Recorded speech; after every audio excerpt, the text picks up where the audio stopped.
is spooky season, which is why I'm not going to be turning on the light above. My apologies if I sound a little sick. That's because I am. Also I'm a little tired because, it's kind of dark outside. But the reason I decided to record this right now, right here, right now, is because I just watched The Black Phone Part 2. I watched The Black Phone Part 1 just recently, a couple of days ago. It was brilliant. One of my favorite movies now, probably. I forgot to say my greeting. Hi. How are you doing? I am doing as good as ever. And today I will be talking about the disaster that is Black Phone 2. Just kidding. I actually liked it a lot.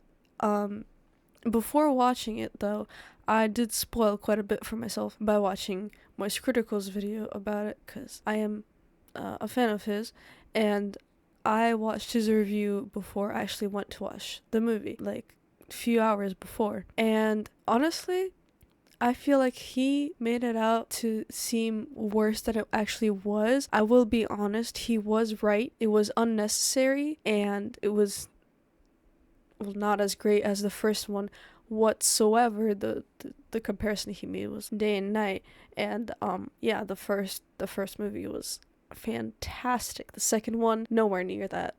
Nevertheless, it was still very good and very creative. This is, by the way, what I looked like when I went to see it. Nothing too fancy. I did wear a cool belt with some chains and my big boots that you probably saw in other videos, because I gotta look cool for the movie. I am not gonna spoil a lot. I'll just go over mainly what Moist Critical said about it. The biggest issue I have with the movie is, actually, let's start with the good things. Okay, let's start with the positives. So I love when a movie has good looks, like when it just looks good and when it feels good, sounds good, it appeals to my liking. Okay, good music, good ambience. I really like suspenseful movies. Black Phone is definitely one of those. Also, The Thing is a very suspenseful movie. I will make a video about that movie. I was going to before, but I kind of forgot. But yeah, I like suspenseful movies. The Black Phone is definitely quite suspenseful. So I like the vibe. The dream sequences,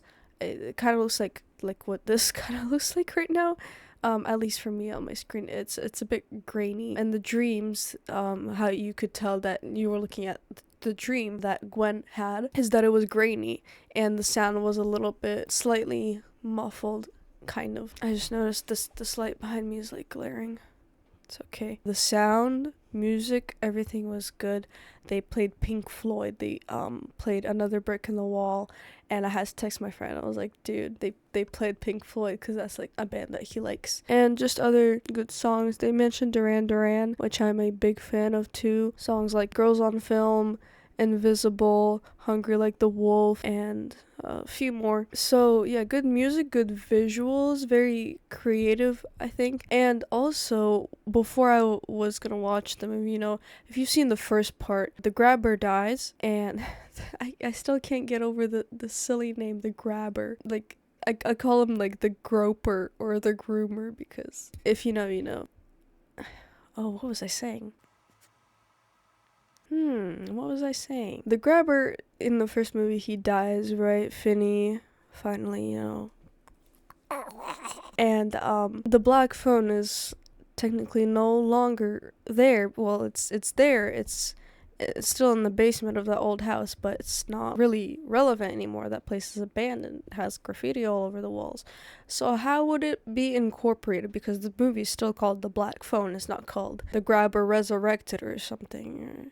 I don't know. But they did think of an interesting way to bring the phone back and the grabber, I guess, to like through Gwen's dreams. And as Moist Critical did say, it felt a lot like Nightmare on Elm Street, Freddy Krueger kind of rip-off. Not rip-off, but it had some inspiration taken from that.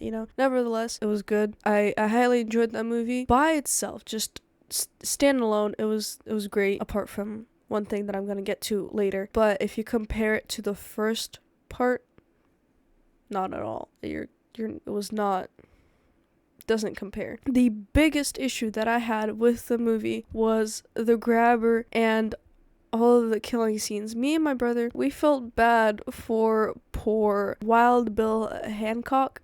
That was his nickname. Roger or Robin, something like that. Robert. We felt bad for the killer because he didn't kill anybody in this movie. And I mean, he didn't try that hard. I feel like he had so many opportunities. There's gonna be some spoilers a little bit in the phone booth when he was standing right next to Gwen. He tried to kill her. He strangled her, and then he whipped her around, and she spun, and she had a little cut on her arm. Oh no, she's gonna bleed out eventually. Yeah, let's just wait until that happens, right? He could have easily killed her then. And also when she was running from him and she was in her dream in that basement and she was in the freezer banging on the door and he swings at her, and I understand it's a small space, it's confined, it's hard to reach, but come on, he still swung it. He gave it a little scratch, gave it a little cat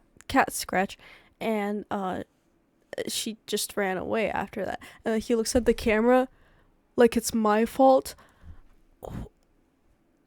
You could have done better, man. Ethan Hawke, you could have done better. I'm not talking about the actor. He did a great job. The acting was good. Nothing to complain about. Apart from also another thing that I noticed was the conversations. They were all a bit quiet, and they all took turns saying very short sentences. I can't sleep. Why not? I had a bad dream. Go back to sleep. No, I can't. Why? It was just the dialogue was a little silly to me, and it dragged on for a bit. There were some goofy moments that I kind of laughed at, but other than that, there were some parts that made me jump quite a bit. Like when Gwen is looking under the bed, I knew there was gonna be something under the bed.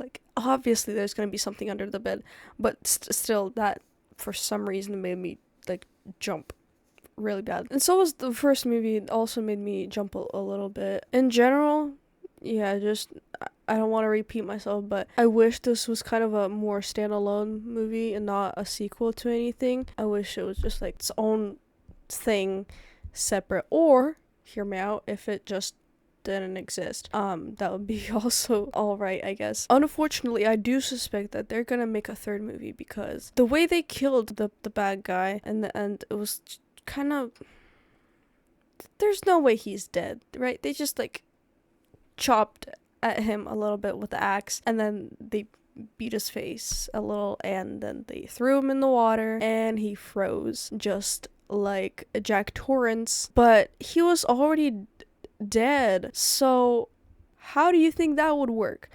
Jason Voorhees, he drowned when he was a little boy. They made 14 movies after that. There's no way there's not going to be a third movie. And also in the end, when Gwen is talking to her deceased mother on the phone, she's like, will I always have this curse? And this question just by itself, it makes me think that this, will she?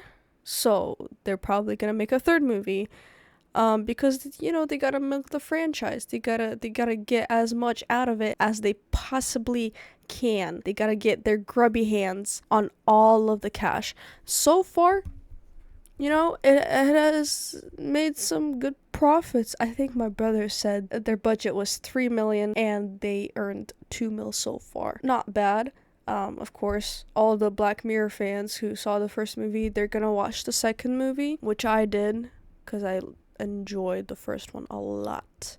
It was very good. I loved pretty much everything about it. Second one, you can go ahead and watch it. It was interesting. The experience was worth it, but should it exist? Should it have been made? Should there be a third one? No, there should not be a third one. Let's not make a third one, please, because I don't want to drag it out. What I do really want to see is a slasher. Back in the old days when you had your Freddy Krueger, you had your Michael Myers, Jason Voorhees, your Chucky, my personal favorite. All slasher movies where it's pretty much just all blood and guts and stabbing and pointlessly jogging away slowly from the murderer that is also slowly approaching, and then stumbling over and then screaming instead of standing back up and running. I miss those kinds of movies. I wish they made more of that stuff instead of, the current trend that's going on. I want to go back to the 80s. I'm a big fan of the 80s. 80s was a great time for like all media, especially music and movies. The Thing, probably like in my top 3 horror movies ever that I watched that I love. The Thing is wonderful, but that is a topic for another video, and right now I just want to go to sleep. I'm sorry for the extremely late upload.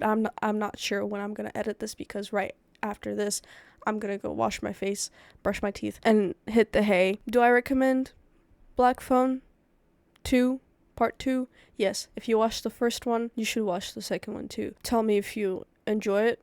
Tell me your thoughts about it. What is your take on it? And I will see you very, very, very soon. Okay. Everbirkins, over and out.